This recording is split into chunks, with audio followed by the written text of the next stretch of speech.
Hey guys, do you like breakdowns of your favorite shows? Check out our new show, WatchClub, where we break down shows like Westworld and some of your other favorites. Enjoy!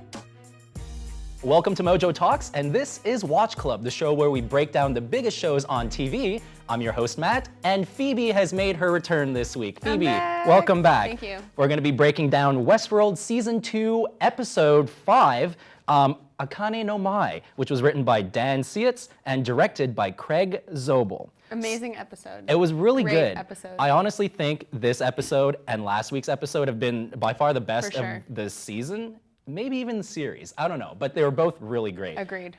So let's talk about our favorite moments. What were some of yours? There were so many great moments in this episode. I think where we started off with Maeve and the crew meeting the samurais, that was pretty sick. Yes. And I liked in particular when they met their doppelgangers and they Yeah. sort of realized that these people are in very, very similar, if not exactly the same narratives. Yeah.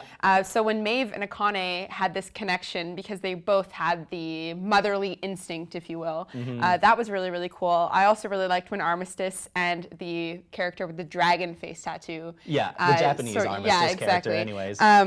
When she said to her, even a snake can be a dragon, and she set her free, that was so sick and so badass. Yeah.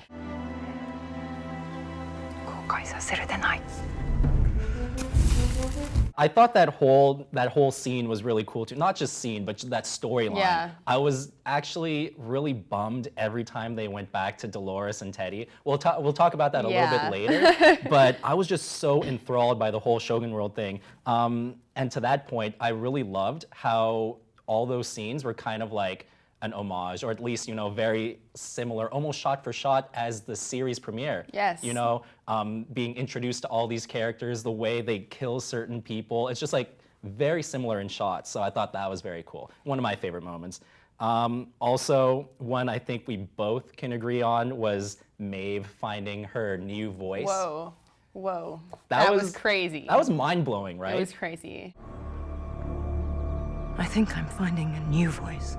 We probably should have expected something that crazy to happen, but like mind control, I feel like it wasn't on my radar. Yeah, it definitely wasn't on my radar either, and I'm very interested to see like what the purpose of this storyline is. Like, I feel like it sort of came out of nowhere, and Maeve is just like such a strong character. It just serves to strengthen her character even more. Like, where will it bring her? I'm very interested to see. I have a theory about that later, but obviously we touch upon theories okay. later in the episode. But she's basically become like the most powerful person on the show. Yeah. By far, it seems. I feel like there's such a, in this episode in particular, where we sort of weave between the Shogun World and the Westworld narratives, we see this connection, but also this sort of disconnect between Delores and Maeve, and how their characters are sort of going in two completely different directions, with Maeve coming to more of a human sensibility versus Delores sort of, like we were talking about this earlier, she seems more like a bot or like a host now than she ever did before. Yeah. It seems like she's really like only on one path, and she doesn't really understand like the consequences of her actions, or she doesn't really have any like purpose to it, you know? Yeah. So it's really interesting to see the dichotomy of their characters. And speaking of Delores, my least favorite part of the episode, like you alluded to before, was any part where Delores and Teddy were sort of at the forefront. I really, really am having trouble sort of grasping onto their storyline. I feel like there's nothing left for me to hold on to. Yeah. Dolores is sort of just like doing anything that she feels like doing, and it doesn't really make sense to me anymore. At first I thought she was like this, you know, badass rebel, and now it seems like she's more of a rebel without a cause. Yeah, I don't know if you agree. feel the same way. No, I feel the exact same way. And like I mentioned before, Shogun World was just so cool. We're meeting these new characters. Yeah. We're seeing how similar their storylines are. Well, I mean, they're similar because Lee's a Yeah. lazy writer and he plagiarized Westworld. Will you try writing 300 stories in 3 weeks? But I was just so enthralled by that world, and every time they went back to the, like you said, the exact same static kind of lines, the same kind of attitude, it's just, it wasn't doing anything for me, so. It's crazy how like the subplot can become more interesting than the main storyline. Yeah. And I feel like Maeve and Akane's connection is sort of what a lot of viewers were craving when Delores and Maeve finally crossed paths after the revolution, essentially. And I know a lot of our commenters echoed my sentiments last time when I talked about, you know, I wish that they had had that bad girl connection, you know? And I think that what I want is for Akane and Maeve to have that connection, because I think that they're so similar. They have such similar sensibilities, and just the way that they look at each other, they have this crazy connection. I think that that is the bad girl connection of this season. それは願ってもないこと。 So there are always moments that we think the audience probably miss because the show is very fast and confusing. What are some of the things you think the audience might have not caught on to right away? I feel like in this episode there were a lot of like subtle homages, and I think a lot of them were to like Japanese culture, but also to older episodes of the series. There was one in particular that I don't know if you noticed. I certainly noticed only after. Okay. It had to do with the kabutos, which is the Japanese hats that they were wearing, which are actually helmets. Okay. And sorry if I'm mispronouncing that, but they were black and white. So we know that in the first season of Westworld, when the guests are coming to the park, they have the option of choosing a white or black hat. Yeah. So I think that that was sort of like a subtle little homage to the first season and to that sort of choice. And I think it also has to do, black and white is the dichotomy between good and evil. Yeah. And maybe these characters are a little bit of both, as opposed to being like strictly bad or strictly good, which seems to be the case in Westworld a lot. Right. So that could be an interesting okay. little thing you miss. I hate to admit it, but I did miss that. There you go. You can't miss the hats, but the color kind of thing. Exactly, Totally missed that. One of the things I noticed, season 1, it's basically Dolores' storyline where she's at the cart, she's just finished doing her grocery shopping, and she drops the can of milk, and she's like all damsel in distress. Oh, I can't pick that up myself. And it's always usually like Teddy who comes up and picks it up for him if it's not the man in black. Oh, yeah. But it's important to note that usually it's Teddy, for this instance anyways. And that whole scene before the tragic resetting of Teddy's internal properties and all that stuff. Dolores walks Teddy into this bar or house or whatever, I'm not sure what it was, but there's a can of milk on the ground, or I think it's on the table, but anyways, she picks it up and she like holds on to it herself. So it's interesting that it doesn't fall and that Teddy doesn't pick it up, because it's always him that usually does it. So it was kind of like foreshadowing that, oh, she's completely taking charge of all of this, and that something bad is potentially going to happen to Teddy, which it did, unfortunately. Yeah. But where we're about to go, it's no place for a man like you. I'm so sorry. You sure you want this? The change is this extreme. Without a full reset, I can't guarantee that he'll hold together.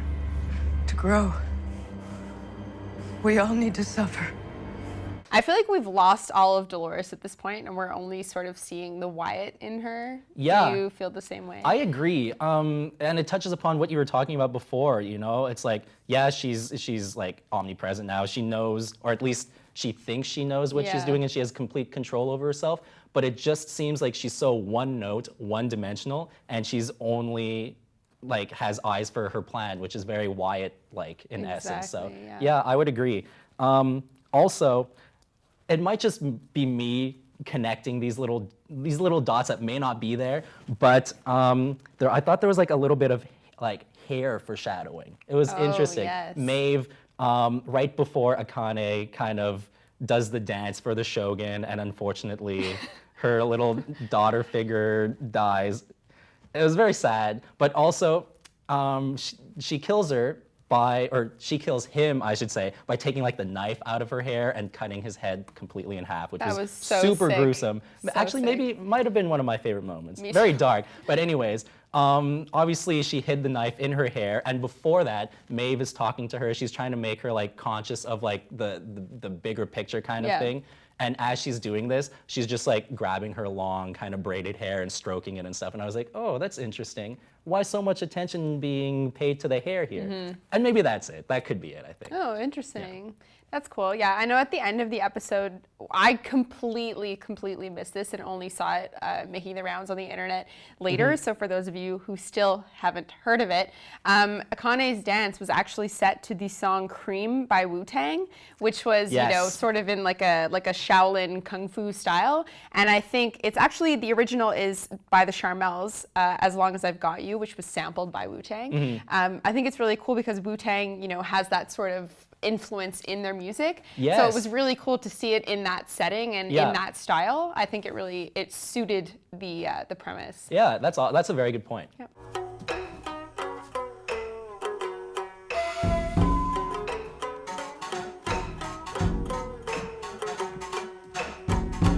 I think this episode gave us a lot to look forward to in the rest of the series, in particular when it came to introducing all of the characters in Shogun World. Okay. I think what's really, really interesting is, as we mentioned before, there are a lot of parallel sort of narratives going on. There are a lot of almost exactly the same characters.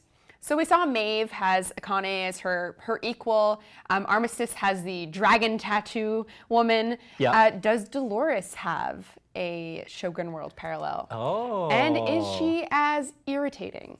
Is she as irritating? Because Delores is very irritating. No, I think that would be really interesting to see, because I know that the revolution is also happening in Shogun World. There's, the narratives are all messed up, and we saw Lee saying, oh, she wasn't supposed to do that when she kills the big bad who comes in to take her daughter figure at the beginning of the episode. これが私の稲でございます。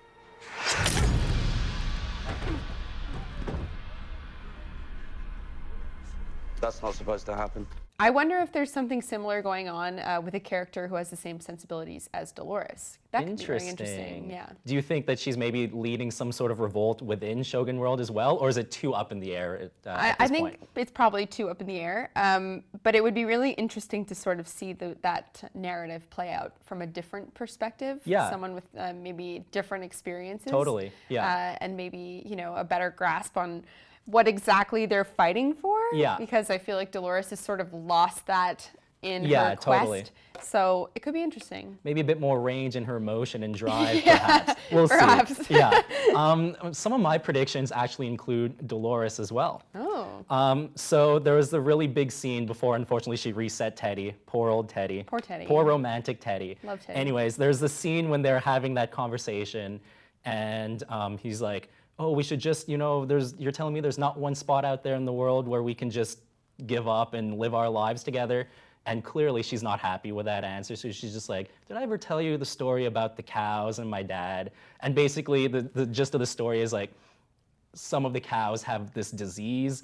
And she was like, so what would you do with these diseased cows? Because it's just bringing in a bunch of diseased flies who keep infecting them, blah, blah, blah, blah, blah.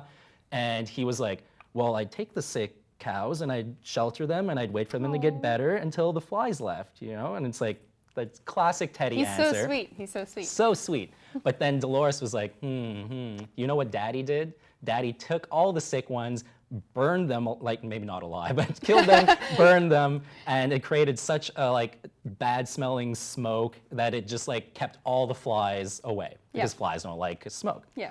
And I think that this was basically her foreshadowing the fact that, it's kind of like a parallel to all those bodies that were in the water, Yeah. right? So I think that it's a parallel. It's like those people in the water are the cows. Oh, okay, yeah. And I think that Delores, I should mention, at the beginning of the episode, they're like, oh, all these hosts, 1/3 of the hosts have no memory whatsoever. It seems like they didn't have any at all. So one of my predictions is that Delores has found a way to completely wipe all the hosts, similar to what she's done with Teddy, right?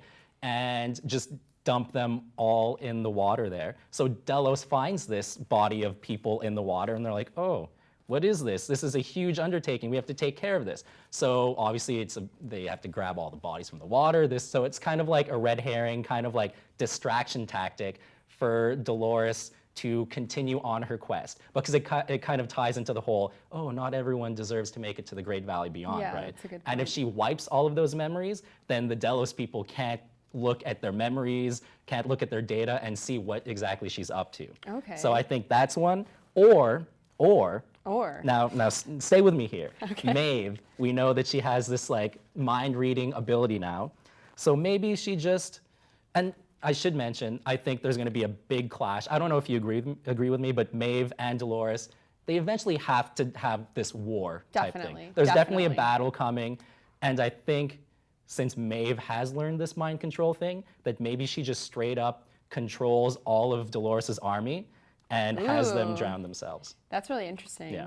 I am so anxious to see, the outcome of that water scene where all Yeah. of the hosts are in the water. I feel like that's going to be the big reveal. And Yeah. I'm so anxious to see, but that sounds like it could be real. I mean, I'm hoping so, because then I can brag about it, Well, but you there you never go. know in Westworld, But it definitely seems like this is the big reveal of the Yeah. whole show. It kind of seems like maybe this is the furthest along in the timeline we're going to be introduced to. So it's going to be a Anxious to big see one. how we get there. Yeah. So guys, thank you so much for watching. We do this every Monday for Westworld, and if you like TV or movies, definitely subscribe to Mojo Talks for more. And of course, Phoebe and I are on another little show called The Cinephiles Extended Cut, which airs on this very channel every Friday. So for myself and Phoebe, guys, thank you so much for watching. We'll see you next time. Thank you. So that's our breakdown. What do you guys think? Let us know in the comments below. Check out our other episodes here and some of your other favorite shows right here.